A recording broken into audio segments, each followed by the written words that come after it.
fantastic openers. There's so much we could cover. Let's just jump right in. Each of you talked about what I pick up as a thread around kind of the difference between how the world works and what perhaps the electorate understands, whether it's the importance of the ocean on food security and safety, or just the general understanding around climate, right? Jim, you talked about climate change. We know the ocean has absorbed from 1865 to 1997 about 150 zettajoules. It's done that since 1997 to now, so ocean warming. So this is a group that's uniquely qualified to message and educate better. What advice would you give us on how to educate and message better around the importance of the ocean? I mean, you're out in the electorate all the time. Yeah, well, I've come to the conclusion that people look at life through their kitchen window. So when we get into these kind of abstract discussions, even when we talk about climate change, sometimes we lose people. I think we need to tie it back to how it impacts them and their everyday lives. How it impacts everything from the price of food to the lack of availability of certain foods, the health consequences, as well as, putting that into the context of the bigger discussion on issues like climate change. Oceans, I think as you were talking, Dave, in the beginning, impact everybody, whether you're on the coast or whether you're right in the middle of the heartland of this country. I don't think a lot of people actually appreciate that. And sometimes they need to be reminded. And so I think we need to have a message that is tailored more toward, just kind of everyday people and having them kind of understand that there is a connection between some of these things that we're concerned about and their everyday life. And I think the same for members of Congress as well. And I would add one other thing, that when people do the wrong thing and they are supporting things that undercut, I think, the goals of everybody in this room, there needs to be a consequence. And I think that that's also important as part of how you approach things. I would echo the fact that the ignorance of people about the ocean is very prevalent. Some of that's your fault. You talk amongst yourselves. You don't go outside. Little education on the ocean. And then you have the adversarial positions within those that are participating in the ocean. We have groups in this room that don't like fishing. That's bad because the fishermen are going to oppose you. We have groups that don't like the chemical industry. Surprise for you. Okay. Shocker. And I'm saying that's where we miss the boat. If we really believe in the ocean and the providing that it will do for this population of the world, then we ought to join hands and say, okay, I don't get my way all the time 100%, but let's work together to clean it up, stop man's, and I think that may be minor to some extent, of how the ocean's going to be managed, not preserved. When I see an administration or anybody else set aside a huge thousands and thousands, millions of acres with no science and effect upon other people without any consultation, that's not good. Because it creates an adversarial role amongst those that do work with the ocean. Let's remember, the ocean is the greatest transportation corridor system in the world. Moves more tons than all the railroads put together in the world. So we have to work together and make sure that still goes and don't say don't have any transportation system. So I don't want everybody to say no to this because it doesn't fit your realm. That will help us explain it to the public and why it's important. Otherwise, the public's going to ignore you. And I challenge you right now, just do me a favor. When you leave this room today, go 2 blocks from here and ask the first person you meet on the street, what do you think of the oceans? You know what most of them will say? It's okay if it's warm enough to go swimming. I mean, there's a lack of knowledge.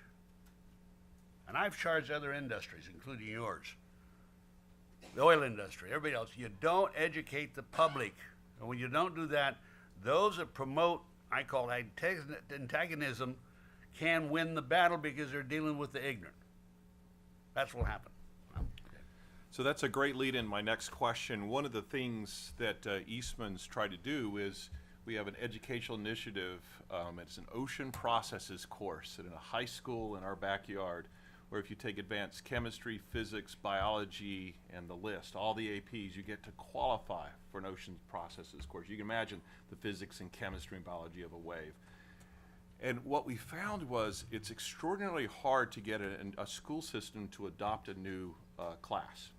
They're so busy teaching towards a test and so worried about demonstrating proficiency, we had to use a lot of resources to get it across the goal line and demonstrate, you know what about you pull people into a class instead of push them? They had a waiting list of 47 students and a waiting list next year. So I promise there's a question there. What can we do to change that conversation earlier in K through 12? Because I think if you don't get them before then, it's just a lot harder. And this is, I know, thinking a bit outside the box. Do you have any insight you might give us to help push that? Well, we set forth a good step of eliminating teaching for the test. I was a public school teacher for 11 years, and I taught school not because of the test. I taught the brain and how to get the brain working. Imagination, solutions, challenges. And I think we're getting back to that. You know, I'm a great one who believes in reading, writing, and arithmetic, you bet. But if you don't train the brain on other things and make that brain be curious, you're going to lose this battle. I mean, it just doesn't work. And, you know, I still think you're on the right track, very frank. Yeah, and look, I mean, this is more kind of a local issue. I mean, I don't think you could do a federal mandate to kind of address what you're talking about here today, but I have two sisters that are school teachers, and they're big believers in experiential learning. I mean, they teach in the inner city in Worcester. I mean, there are kids who don't know, you know, have never seen an eggplant, don't know how potatoes are grown, don't know how carrots are grown, and so they bring them to farms so they can see that. And the same thing with oceans. We're in central Massachusetts. You know, it's only a couple of hours away from Cape Cod, but some of them never venture outside the city. They you know, they read about oceans. They don't know they don't know firsthand what it's like to actually stand on the shore.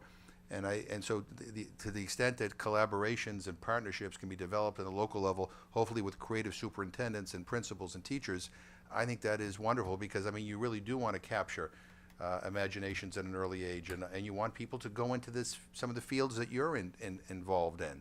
You want people to think outside of their little box that they're in, and so I think I think there's a greater appreciation for being good to the ocean if you actually can see the ocean. There's a greater appreciation for what you eat in terms of seafood if you know where the seafood comes from, and so. So I think it's those kinds of partnerships I think are incredible, and certainly on local levels, I think all of us would be willing to help be supportive. That's great. One of the ways we actually got this across the goal line was with a partnership with Woods Hole. They were very kind. But one of the things we ran into, and it's an education for us, is every second that a PhD at Woods Hole spent helping us, they couldn't do work on a grant necessarily, right. And so the funding quickly gets into the equation, because everyone's working, it seems, on increasingly constrained funding. And that was before, you know, the last week or two we've read in the paper that NOAA and NASA and you know, Sea Grant, EPA, you know, may be facing some funding. So I've got to ask the question, because if I don't, someone here will. I know it's easier for it to come from me.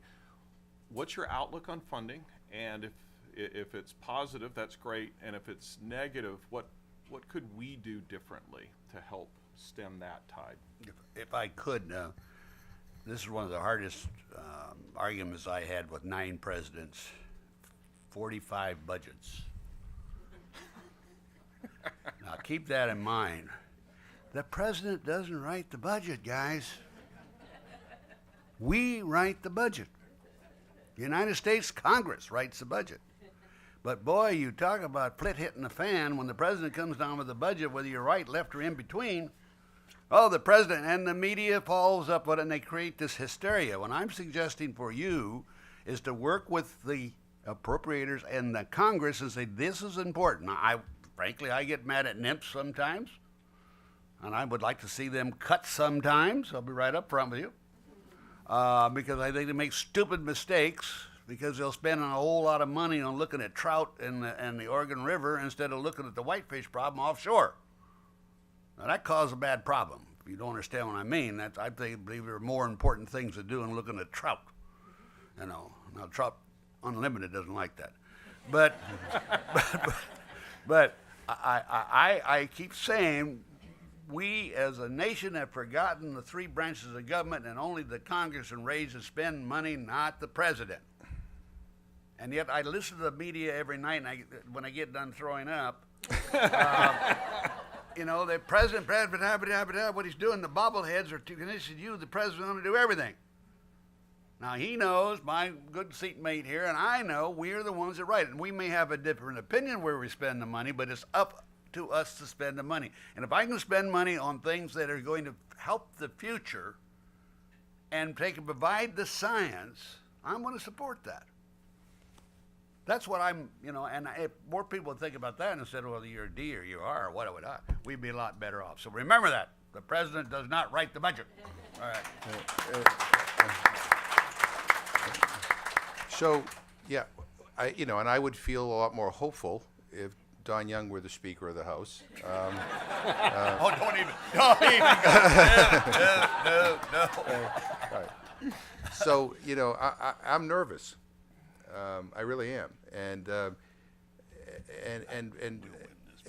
there's a, and look, budgets are about choices, right? I mean, where our priorities are, and I worry that there's this kind of obsession with national security to the point where I'm not sure we're necessarily making the smartest investments in national security. There is waste at the Pentagon. So before we start, calling for a huge increase in military spending, maybe we ought to make sure that everything is being spent the way we want to. And part of the problem with, defense spending too is that they become jobs programs. We may be building things that no longer have any practical use, but we continue to do it anyway. And I think we ought to have a bigger, we ought to have a larger definition of national security that includes things like the purity of our environment and, the cleanliness of our water and the integrity of our oceans and, ending hunger and all those other things. And so and those things tend to take a back seat. And look, I want a defense second to none. We have challenges like we've never faced before, and they're constantly changing. But, I always remind people, my constituents lose sleep at night, not wondering whether Osama bin Laden's brother is going to knock down their front door. They're worried about, are they going to have a job tomorrow? Can they afford to send their kid to college? Or they live next to a contaminated site that they're trying to figure out whether there's money to actually clean it up. So, look, so I think, one of the, in the area of advice, I say this to everybody who comes in, like when doctors say, they want bigger reimbursements. They say, well, help us find the offset. Well, no, we don't do that. Well, you have to help us do that. So if we're advocating for more here and we have a limited amount of money, you have to be willing to say, and we think that this is a place where you might get it from. And because if not, we can cut some of these programs that you just talked about, and there won't be a consequence. I do a lot of work on hunger, and I get really mad when a year ago on the Farm Bill there was a vote that passed the House to cut SNAP, which is known as food stamps, by $40 billion. Everybody, all these advocates came to me and said, "Oh, I can't believe it," but nobody heard anything from anybody in their districts after the House voted to do that. So that part of this is helping get behind the bigger picture, and also saying that if you go down this road of cutting programs that are really important, that we're gonna be an echo chamber to help people in your community know that you did this.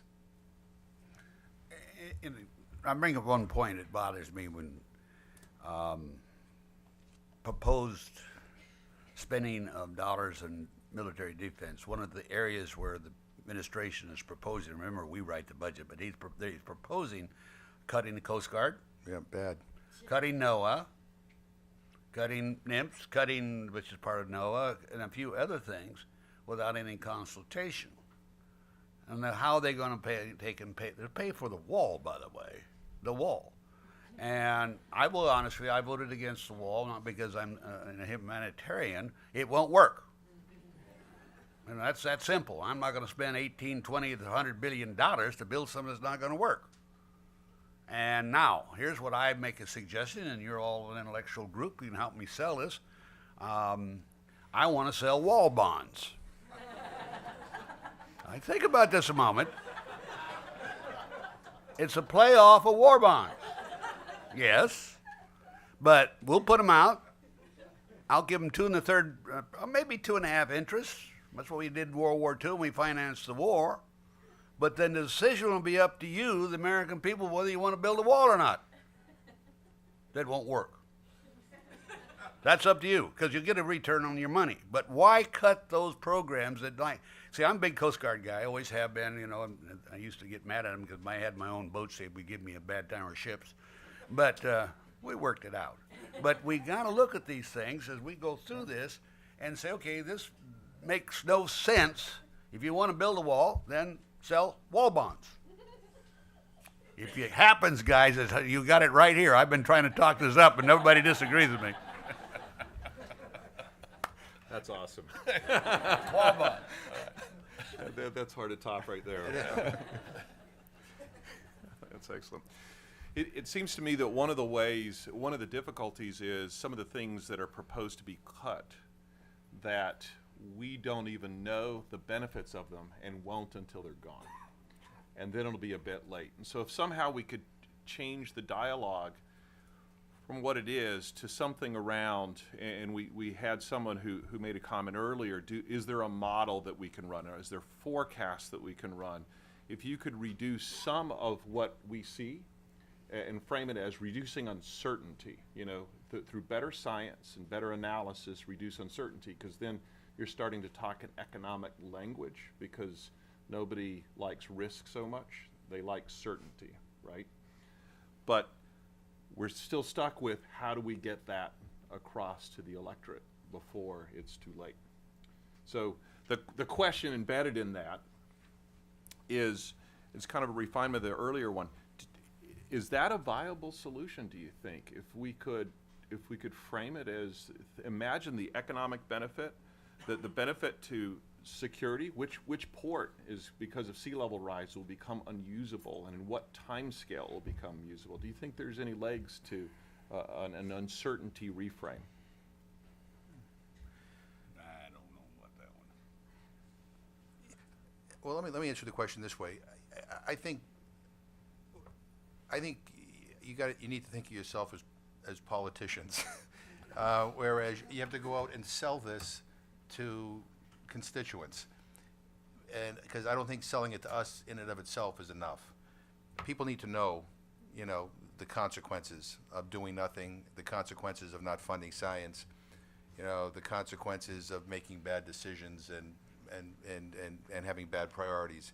And I really do. I mean, I think that it's really selling this message at the local level. We're all so focused on the national level, and look, like I said, I have great admiration for, you know, Don Young. I wish, you know, there were more people on both sides of the aisle who were like him. But the problem is, this is a pretty polarized place right now, and it's hard to have a discussion here in Washington for anything more than like for 2 hours at a time. And especially, you know, with the new president, I mean, there's like 9,000 things happening every day between tweets and executive orders, and I mean, it's like you just can't, you know. I mean, you know, we're about to talk about healthcare reform. I don't know whether whether this will be the lead news 2 days from now, because something else will happen. So I think part of it has, you got to understand this system right here. Yeah, you got to work the Congress people. But you also have to, I think, take this locally. I mean, go to the same places we go to. I mean, the Rotary clubs and the schools and and editorial boards, and sit and explain what's at stake, because then you build up support locally, which is pressure on us, which, quite frankly, I think at this point is the most effective way to influence what happens here in Congress. And I just say, one other thing, going back to what Congressman Young said at the very beginning, we all have, I may agree with him on a couple of things, I may disagree with him on a few other things, But I have this philosophy: you don't have to agree on everything to agree on something, right? So all of us here, there's something we agree on, right? We ought to get behind that something and move it. It doesn't always, everything doesn't have to be this big omnibus, 1,000 different things. I mean, everything we can agree on, we ought to agree on and move it, because I think that's probably, the only way we're going to be assured that anything is going to get done. So not everything has to be a gigantic, all-encompassing bill to cover everything. Let's focus on those areas of agreement and just move them. Even if they're small steps, a bunch of small steps add up to a lot. All right. So I know you're both on very tight time schedules, and I really appreciate that insight that really it's more local. It's tune it to the message of your local audience. For the love of all good things, find partners. Right. And find areas of agreement. Stop spending so much time on finding areas of disagreement. That actually isn't as hard. Find areas of agreement. So with that, let's open up the floor to questions. Look at all the hands go. As an old teacher, I think we bombed out. We have one over here.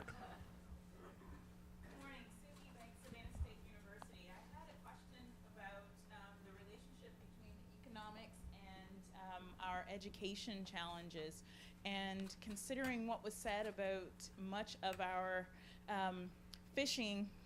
much of our fish resources coming from other locations, and much of our waste in fishing and fisheries products, is there something to be heard and pushed forward within our education relating to that relationship, helping to understand that possibly we can do something with our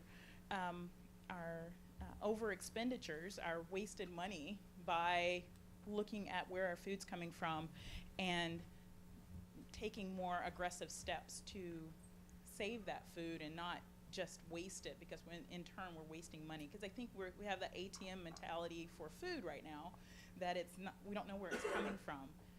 Is that an education point that we need to be looking at? Is that a science point that we need? Where it just seems like there's a huge disconnect. I have to say that it's education. The idea that we have a expiration date on food is nonsense. I have a 7-day rule. It works well. And my wife has a 24-day rule. It works better. And she's a nurse, so she says, I haven't died from it yet. But it's also, how many people know how to prepare food anymore? Yeah. And I one of my pet peeves is, I work very hard, and I'm sure that Jim helped me too, is getting salmon into the food program, the lunch program, which, by the way, I think I started the first hot lunch program in Alaska 60 some odd years ago, and it worked. And I had a little small remote school, and they had a surplus of flour, and they had surplus of chocolate, and it's all surplus stuff. Nobody was using it, so every day I'd cook biscuits, and I had honey, and I had hot chocolate. My attendance roll never dropped below 100%, so I know it works. But what happened is the lack of education of how to prepare and serve food. We had Michelle Baumann, bless her heart, and healthy lunches for kids. Okay, it's healthy on paper. It's not healthy for the kid. When I go into a classroom and they announce lunch, and it's 9 bags of lunch from individuals' homes, 21 kids get up and go out and get their lunch and come back with a tray, and it is a salmon patty, microwaved. A salmon patty, it looks like something you do walking along the trail and you step in and you're not real happy. Beans were microwaved. And I watched these kids ate the roll, drank the milk, threw everything else away because it wasn't prepared correctly. On paper, we reached that standard, but in reality, they weren't getting the nutrition they should be getting.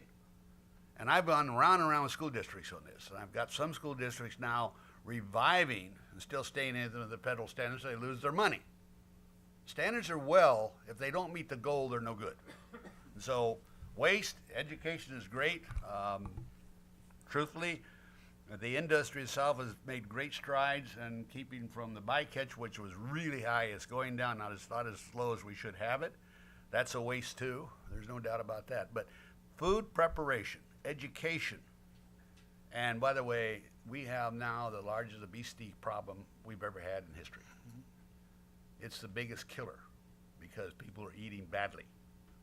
And by the way, if I may say one more thing, don't eat anything that has fat in it. That's not true. It's the carbohydrates that gives you the fat. And we have to rechange. That came out of the government. They predicted and said this is what you have to eat. The government was wrong. Now they're beginning to come around a little bit. There's a better way to lose weight and maintain your strength by eating a different diet. We have to educate. Otherwise we're going to eat and, don't get me started on that stuff. So I agree with him. I think it's all of the above in terms of answering your question. Look, I think, we want nutritional meals for our kids in schools, and preparation is a big part of it. But, I've been to schools where kids are throwing apples away, and I ask them, don't you like apples? They say, we do. Well, why are you throwing them away? Because by the time we get through the line, we have like 10 minutes to eat, and I could breathe down my sandwich, but I don't have time to eat my apple. And then all of us, we are part of the problem here. We're so picky when we go shopping. So we buy apples, it has to look like the apple in Snow White, right? If there's a bump on the apple, we don't buy it. So therefore, farmers don't provide that apple to the supermarket, because you're not going to buy it. These Best Buy dates are crazy. They're different from state to state. They don't mean anything. But people think, my mother included, that if it says Best Buy this date, then the next day you got to throw the milk away. No, you smell it. If it smells sour, you throw it away. If it doesn't, it's perfectly fine. Eggs, the average shelf life of an egg at a supermarket is maybe 15 to 25 days in some supermarkets. An egg could last refrigerated, for dozens of days more. But we need a whole reassessment of kind of how we approach food here, because again, 40% of what we produce is thrown away, and it's perfectly good to eat. And we have a hunger problem in this country, and it's not just what's grown on a farm, it's also what's caught in the sea. So we need to provide the science to give people comfort that they can buy something beyond the Best Buy date. We need to educate people about that. And I agree with Don Young. We also need to know how to cook, because one of the things is that if you want to have a healthy diet, we have a generation now that believes that cooking is you buy something pre-made and you put it in the microwave and you nuke it for 2 minutes and that's your meal. No, the way we prepare food here is unhealthy, and we need to get back to understanding how you prepare meals and how you cook. I think this gets the vote for the liveliest, most engaging panel. Thank you so much, Congressman Young, Congressman McGovern, for being here today. Thank you, guys. Thank you. God bless you, man.